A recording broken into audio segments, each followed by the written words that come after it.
Hello, everyone, and welcome to Wind Down Wednesday, episode 22. Okay, this is a tough subject tonight, so bear with me if I get a little flustered. This word perfectionism came to me. I was kind of like, oh, do I have to? Because it's definitely something that I've struggled with, and I think it's something that a lot of people struggle with, whether they're actually aware of it or not. So we're going to talk about perfectionism tonight and then softening our self-judgments. So what is perfectionism? It's seems obvious, but it's the pursuit of perfection. But I would like to add that it's also the pursuit of appearing perfect, because there really is no such thing as perfection. So I think that perfectionism for a lot of us is about trying to appear as though we're perfect or trying to get everything right as much as we can. And I feel like there's a couple different aspects about this that I want to discuss. And as always, I'm going to give some personal examples. And as I said, this is a little bit of a tough subject, so bear with me if I get a little flustered or kind of lost for words here tonight. So the first aspect I wanted to speak about in terms of perfectionism is perfectionism as a defense mechanism. So if you had any kind of difficulty in your childhood, a lot of times appearing perfect is a survival technique.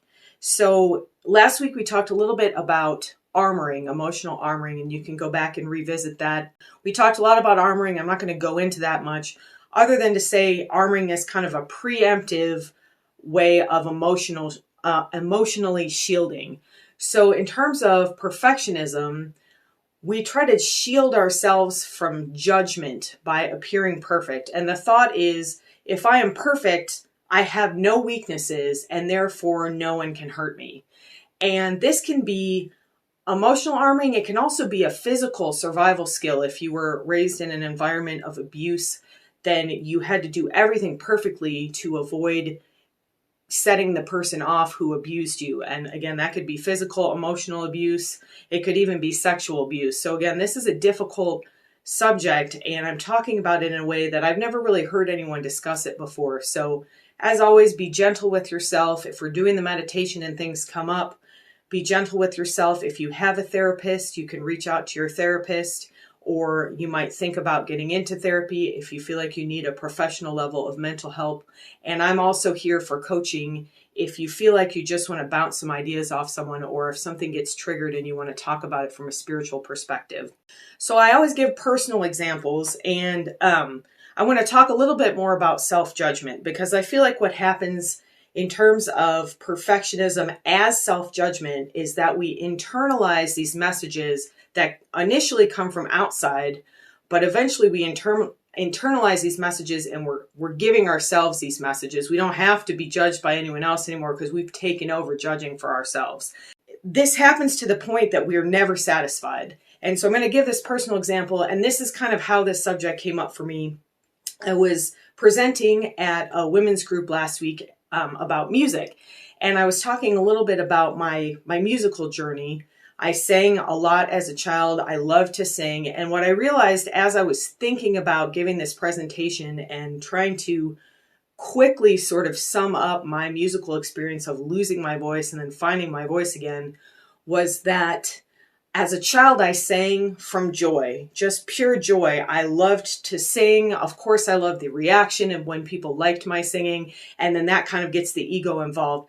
But before that ever happened, I just wanted to make music. And as I got into my teenage years, I developed a lot of body issues. I'm going to talk about that next, and I've talked about that before. And I really had a hard time being seen. I didn't want to stand up in front of people anymore and have them look at me because I felt like they were judging me. And this energetic stagnation, this hiding, actually manifested to the point that I physically lost my voice. I developed nodules on my vocal cords. And it took me years to sing at all. I didn't sing from about age 16 to 21, pretty much at all. And it really took me till my mid-20s to start using my voice at all, even really in private. And one of the things I talked about was coming from this background of classical music, there's such a striving for perfection. Every note has to be perfect. Your sound has to be perfect. People can, what the joke that I make, it's not really a joke. You can get fired for missing a single note in an important performance. And that's probably a little bit of an exaggeration, but that's the kind of pressure that you feel, and you internalize that pressure. So even in school, when I wasn't even singing anymore, I was performing on the oboe. My stage fright got worse and worse and worse, to the point where I didn't even want to play anymore. And I didn't play. I put my oboe down for probably 15 years. I didn't really sing. And my husband is the one who really kind of lured me out of hiding and got me to sing again with his band. And then what I discovered is that as I was able to soften this need to be perfect, because I'm not in the classical music field anymore, I was able to re-access my connection to joy, to the pure joy of just creating music, of sharing with an open heart the songs that come to me. And I realized that perfectionism really held me back for so long. That need to pursue perfection and to appear perfect, whether or not I could be or was, it really held back my growth. And it took me a long time to soften into that enough to where now when I perform, I always get nervous. I think that's a normal thing. I get nervous for these Wind Down Wednesdays a little bit as well. I get nervous when I sing.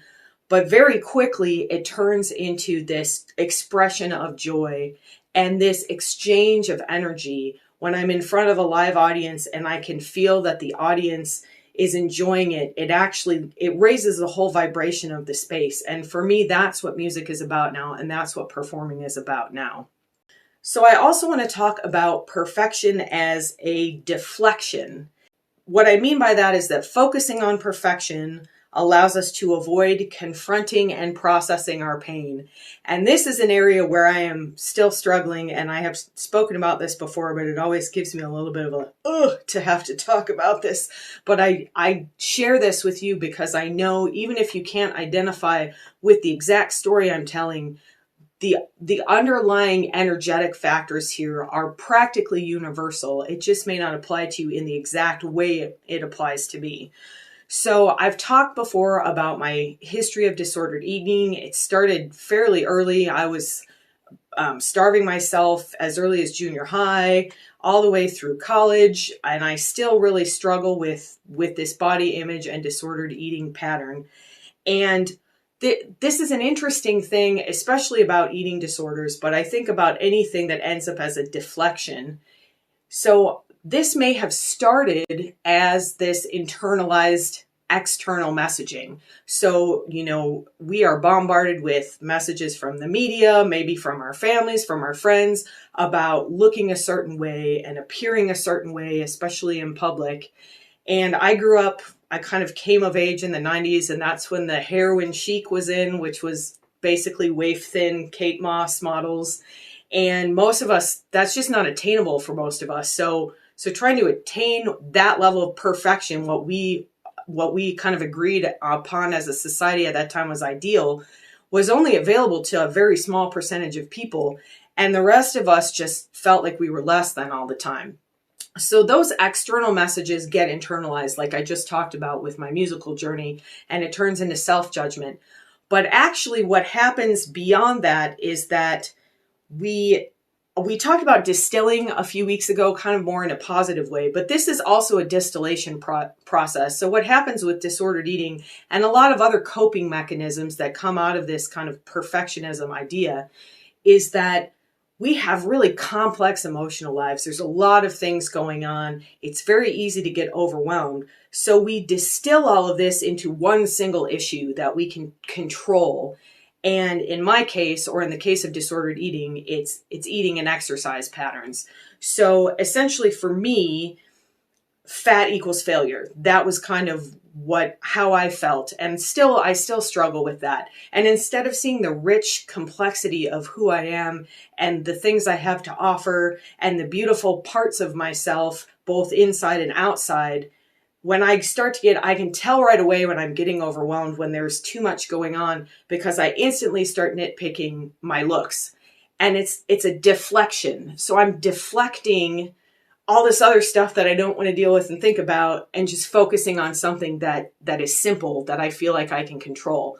But the problem with that is that also stops us from growing. It keeps us in a stagnant state. And so I wrote a blog post a few weeks ago, maybe a month ago, about spiritual processing, and I'm going to refer to that again in a minute. But I remember using the phrase in that blog post that we are imperfectly perfect. And I love that phrase so much. It's making me emotional kind of saying it right now. So we were created by whatever you believe in. I call it the divine. Some people call it God. Maybe it's just this intelligent design that you think of. But we were created as we are for a reason. We were created as we are with a purpose, with a special gift that we're here to share with the world.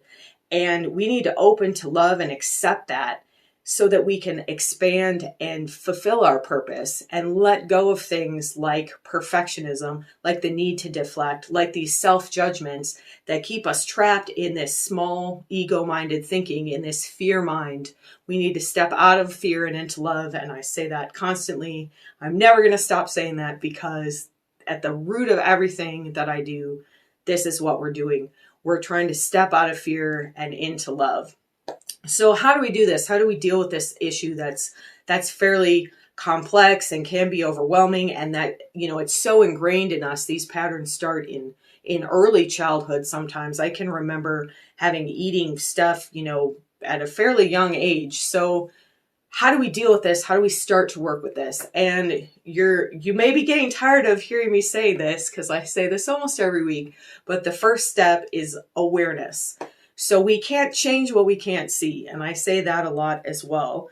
So noticing our judgments, noticing our self-talk. And I did an episode on self-talk. It was the second or third episode of Wind Down Wednesday. So you can feel free to go back to that episode either on Facebook, or it's on my website or my YouTube page, which is Paula Taylor Energy. And that might help you as you start to do this work. If you feel a lot of stuff coming up during this meditation tonight about self-judgment, go back to self-talk, because self-talk is a representation of our self-judgment. We make the judgment and then we tell ourselves this fallacy, that we are not enough, that something about us is wrong, and we'll never be perfect, and we'll never be good enough. So the judgment comes first, and then the self-talk comes. And then, as always, we want to do this gently. This work that we're going to do tonight, last week I talked about how love softens tension. Love softens everything. So we're going to use love tonight to soften those self-judgments. And then processing. So I mentioned my spiritual processing blog, which is still available on my website if you want to go back and read that. And one of the steps of spiritual processing is processing through the actual body, the physical energetic field, which is within your body and around your body. So you can be aware of something and you can mentally work through it, and kind of like, I can understand, I know right here that there's nothing wrong with me, that I am beautiful just the way I am, that I am loved. I understand that mentally, but bringing that into my energetic field and letting that stagnation, that holding of old emotions and old ideas that I'm not good enough, I have to bring that into my field to really integrate that and incorporate it into my life. And that's a process. And so you can read the blog, and that talks about processing. Some of the ways that we can bring awareness into the body is using affirmations. If you've been with me before, you know that we use affirmations fairly often, and I encourage you to say them out loud. And the way that affirmations, for a long time, I thought affirmations didn't work. I thought, oh, this is silly. I kind of thought of that old Saturday Night Live that had, his name was Stuart something. I am good enough, I'm smart enough, and doggone it, people like me. And they kind of made fun of this sort of whole new agey idea of doing affirmations and mirror work, looking at yourself in the mirror. But that is actually really powerful work when you're in that neutral, grounded state. When you're in a state of fear, if you use an affirmation, it's not going to get into your field. It's going to get stuck somewhere in the mental body and kind of just dissipate and never get anywhere. So being in a grounded state, being in a loving, meditative, neutral state, and then saying your affirmations really allows those vibrations to reverberate in your energetic field And as you repeat that, then you have the opportunity to change those patterns that have created these self-judgments. And then I love music. Music is a great way to move energy into the body. Physical exercise is great. We're not going to do that tonight. But last week I did a little bit of toning, and I've been struggling a little bit since I started these, because in my private work, in my one-on-one sessions, I use a lot of music. I use a Tibetan singing bowl. I use chant sometimes. And when I first started rehearsing these Wind Down Wednesdays, when I did a couple episodes with my family through Zoom and then through Facebook Messenger, that some of the noises don't come through the microphone very well, and I didn't want to distract people. But toning, as I did last week, seems to work really well in this setting. So I'm going to do a little bit of toning tonight at the end of the meditation. If I'm called to, I always go with the flow. But my feeling is that using the toning to seal the session, and you may find yourself as I tone. I was on that call last week on that Zoom presentation that I did, and Donna did a wonderful toning at the beginning of this to kind of open the circle and create this energetic field. And I found myself, I was muted, luckily, because I couldn't help myself. I was just making tones with her, and it ended up, I think we may do something together at some point because it was so beautiful. So I encourage you, if you're watching and you feel called to use your voice in any way, that's a fantastic way to move energy. And I also have the meditation and chant for anxiety. It doesn't have to be for anxiety. And that takes you through a very simple chant that can kind of introduce you to the idea of using your voice. What I like about chant, you don't have to sing to chant. It's basically just opening your mouth and making a powerful noise. But the power of the noise sometimes is what overwhelms the microphone. So we're not going to do that tonight, but I will do some toning, and if you feel called to make some noise, or if you feel like chanting at any point, by all means, I always say go with your intuition, and of course be gentle with yourself.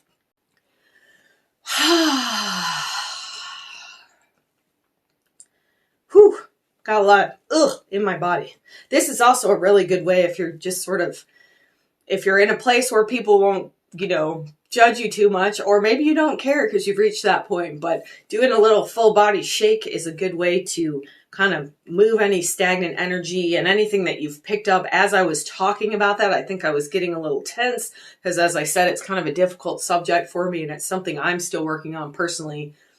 So doing a little bit of a shake can help diffuse some of that tension and move that energy out, so you don't end up holding it and then carrying it into the next days and weeks, and then having to resolve it later as we talk about it in Wind Down Wednesday. If you can get rid of it right away, that's the goal of spiritual processing, is to step into flow. And as things come up, we just let them go. And eventually we're just completely in this beautiful state of flow. And I have not made it there, but someday maybe I will. And I am definitely flowing more than I used to. And that is progress.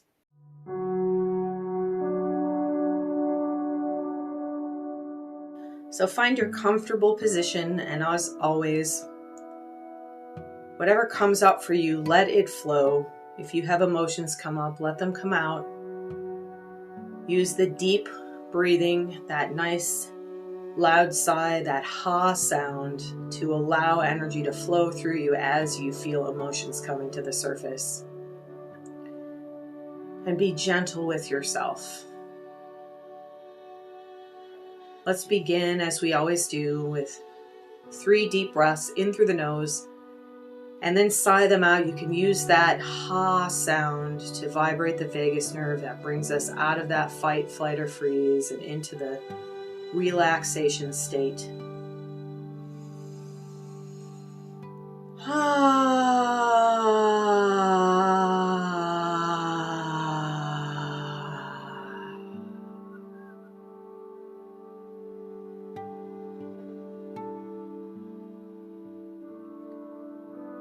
Let your mind come into the present moment. Let go of everything that happened up until this moment. Let go of all the things you just heard me say, of everything that happened during the day. Just let yourself come into this flow of intuition, of joy, of presence. And let go of your thoughts of what happens after this, or what happens later tonight or tomorrow or this week. Again, step into flow here, step into presence. And as your mind wanders, as it will, just bring it back gently. Use your breathing. If you need something to focus on the sound of my voice, on the words that I'm saying, on the guidance.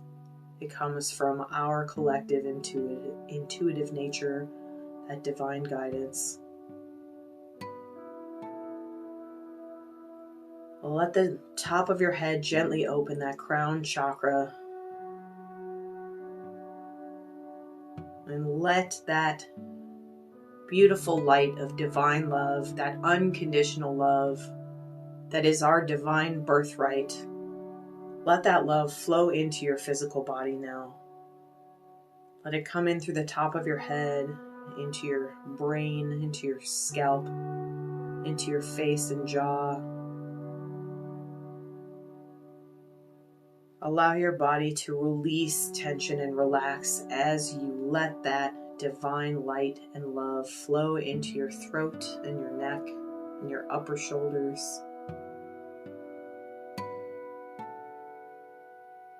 Let this beautiful love and light flow into your arms, through the upper arms and into your elbows,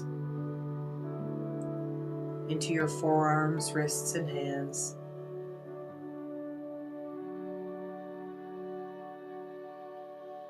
Let this flow of unconditional love continue into your chest and upper back, into your belly and your mid-back, your low belly and your low back. Allow this divine energy of light and love to flow into your hips and pelvis. Take a few extra deep breaths here and really imagine as you breathe in that you're drawing that golden light, divine love, all the way down your torso and into the hips and pelvis. And then as you breathe out, send that energy down into your legs, into the thighs. Let that light and love flow into your lower body. Let yourself love your lower body for the next few moments.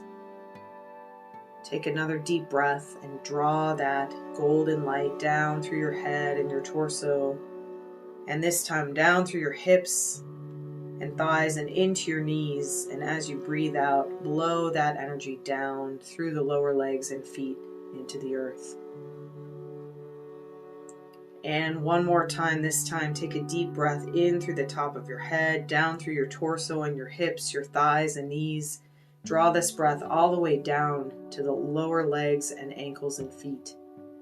And then exhale into the earth. Let go of any tension, anything that you have been carrying that's no longer necessary, that's no longer needed, with the intention that you release this energy for the highest good.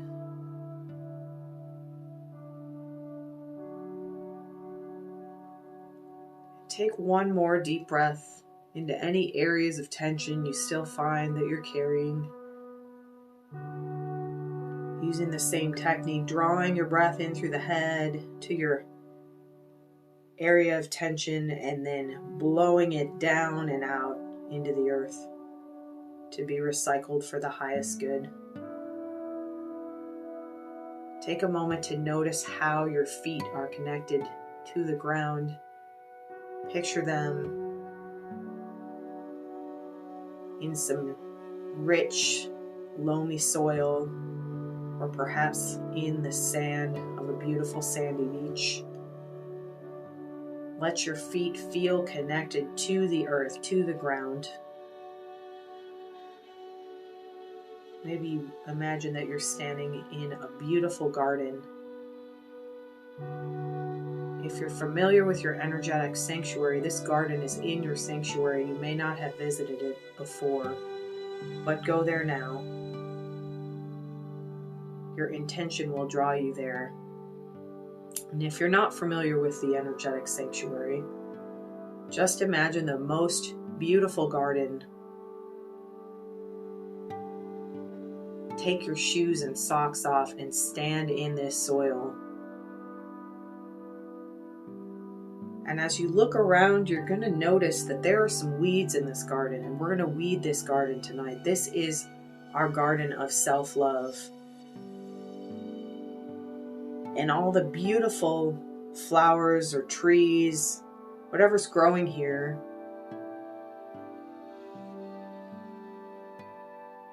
this is what we've nurtured through our journey so far, through our journey of self-love and self-acceptance and softening our judgments. Maybe your garden has no flowers, and that's okay, because we're going to plant some tonight. Maybe it just looks like a weedy, sort of desolate lot, and that's perfect because you have a clean slate to start with. Let go of any judgments you have about your garden.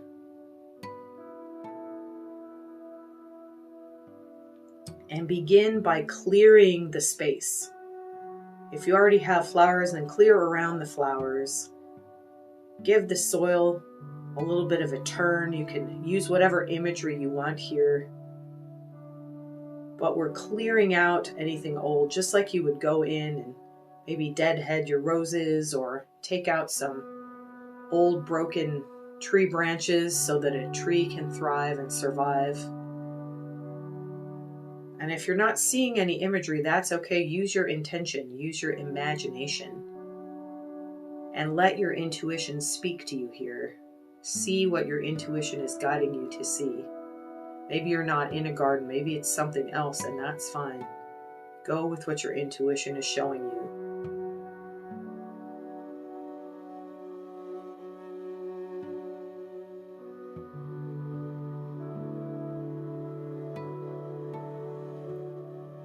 So notice if you're having any feelings coming up here, any resistance.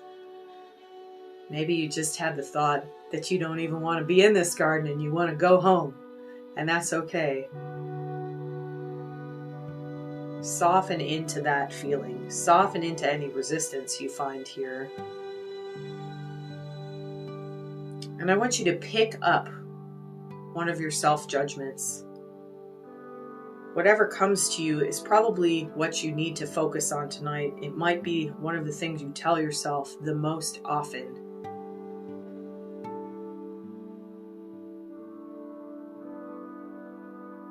And look at this judgment. It's ugly. It's not pretty.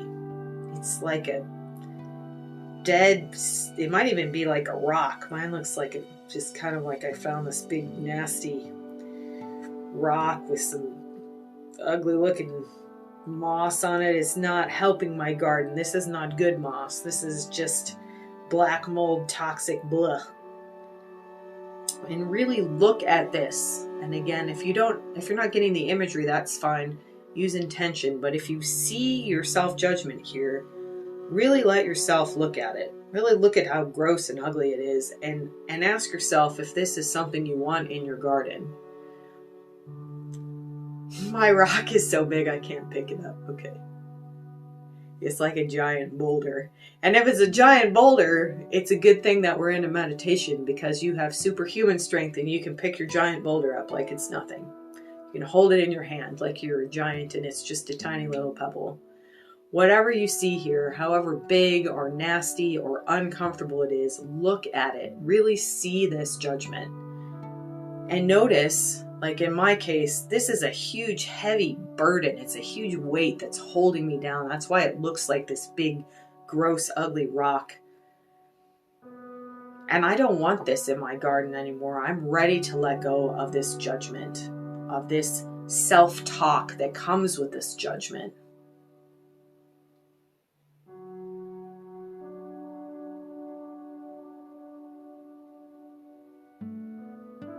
So as you're ready, as you've really looked at whatever this is, this self-judgment, this yucky thing that you don't want to keep, that you no longer want to nurture, because you're nurturing this ugly thing, by allowing it to stay here, and it's stealing the vibrancy of your beautiful flowers, of this love that is your divine birthright, that is everyone's divine birthright.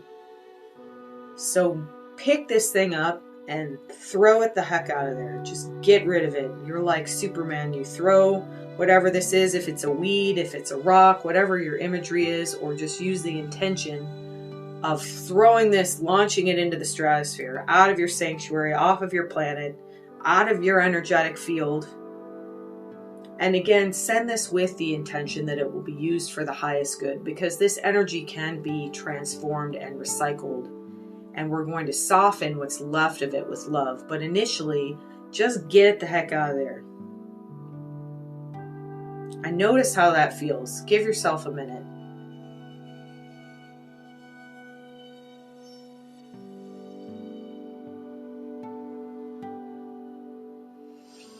Whew. Maybe it feels like a big relief. Maybe it feels like it's not ready to go, and that's okay. Maybe you could just take part of it and throw it away, and remember, be aware that some of it is still left. Because this is something that developed over many years. And if you can't get rid of it in one meditation, that's okay. Be gentle about that. As always, you can repeat this as many times as you need to. So this area, if your item is gone, if your weed, your rock, whatever it was, or if you still have a little piece of it left, I want you to use your hands now. Rub them together a little bit if you like. This gets your energy flowing. And as always, intention is a huge part of this. And send this divine light and love, this waterfall of joy, this energy that we tap into every week, this bliss, this neutral state of loving divine energy. Use the intention that you're sending this energy into this self-judgment, into this area of your garden that was occupied by this self-judgment.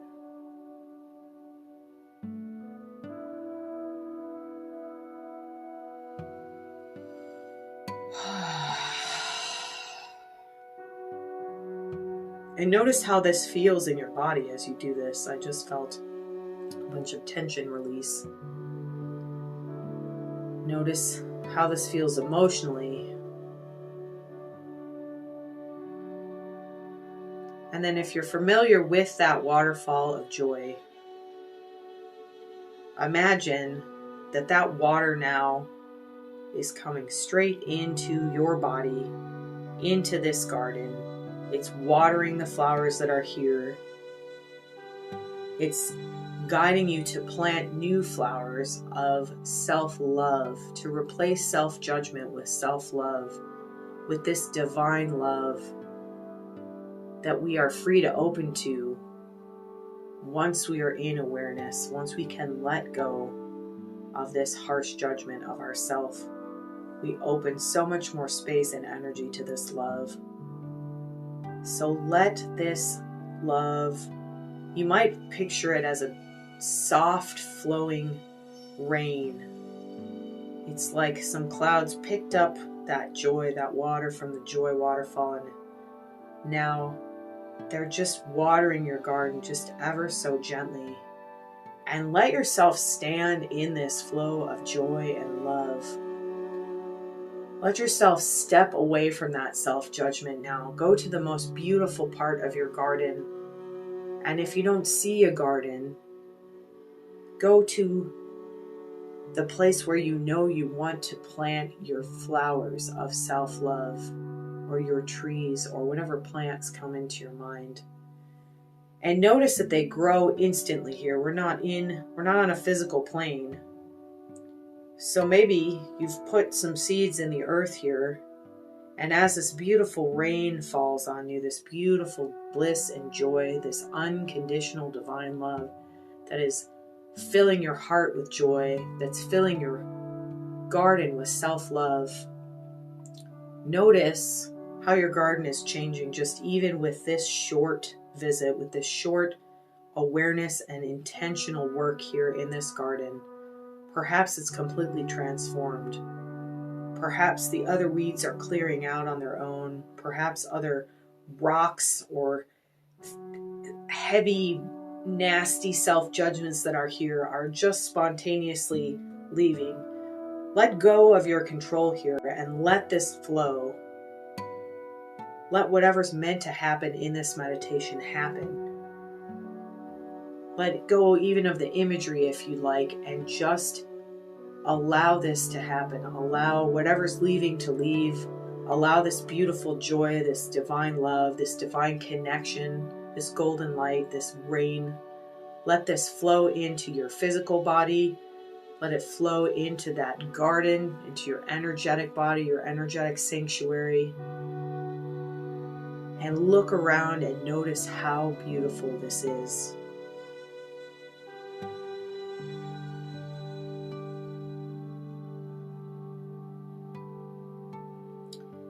This garden is you.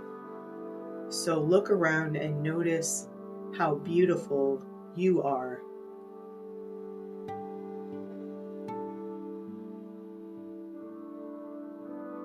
And notice that even this garden is not perfect. There's still some little imperfections here and there. There's some rocks in the soil. Maybe there's still some weeds. And this is part of you. And allow the judgment that you see, that you feel, even as you see this garden, allow that to release and look at how beautiful this space is. Acknowledge how beautiful your being is.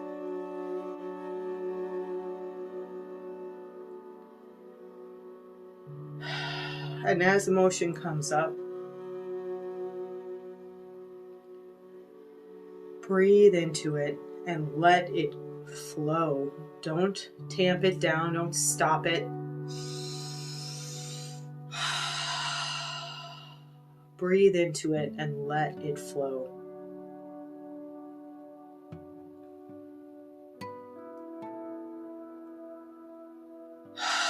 And again, look around and see how beautiful you are. See how beautiful this space is.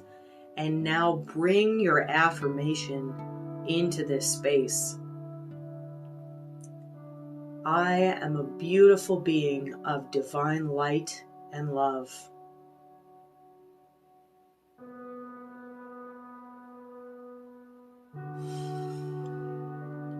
I allow myself to be who I am without feeling the need to change anything about myself.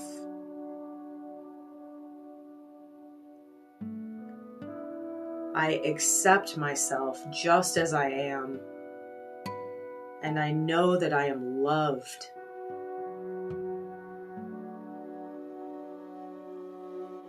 Divine love flows through me, and I freely share it with myself and others.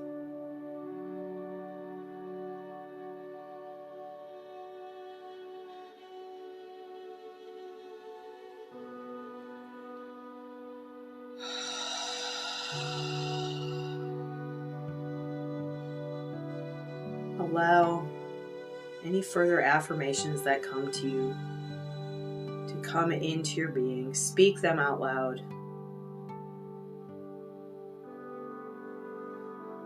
And if you're called to, you can join me with some toning as I seal this beauty, this joy into our garden, into our bodies.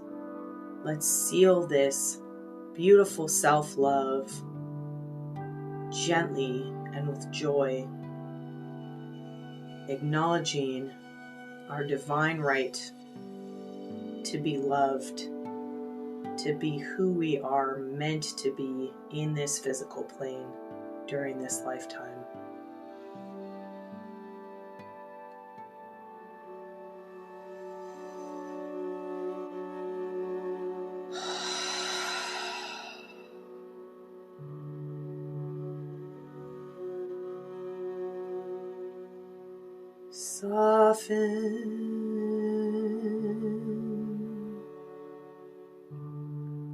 Soften your heart.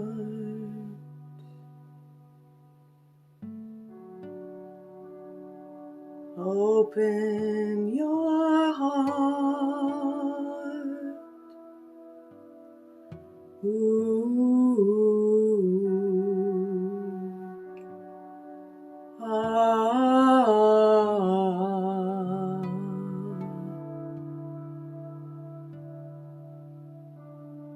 Let yourself be loved.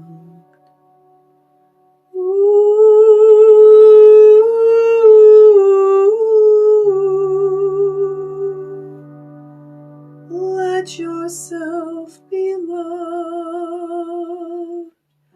You are loved.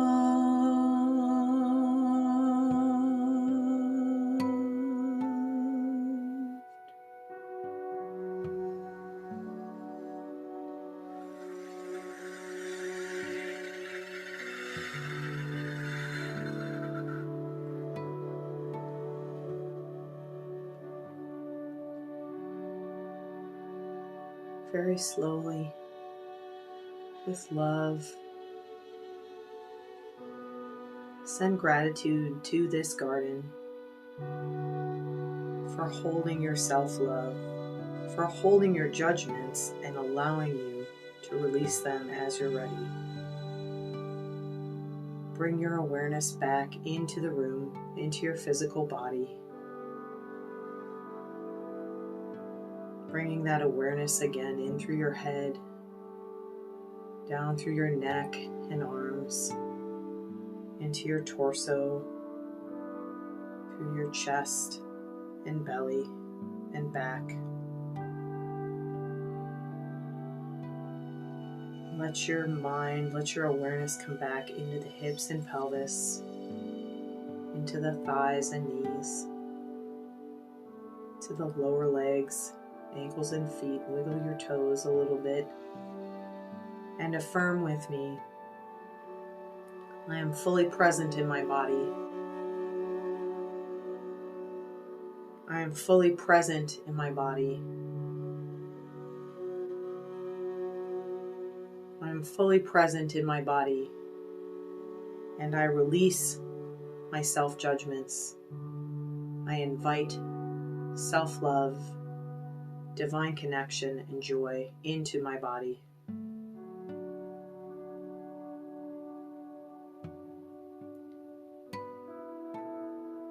Take one more deep breath in through the nose, sigh it out. You can move your body around a little bit.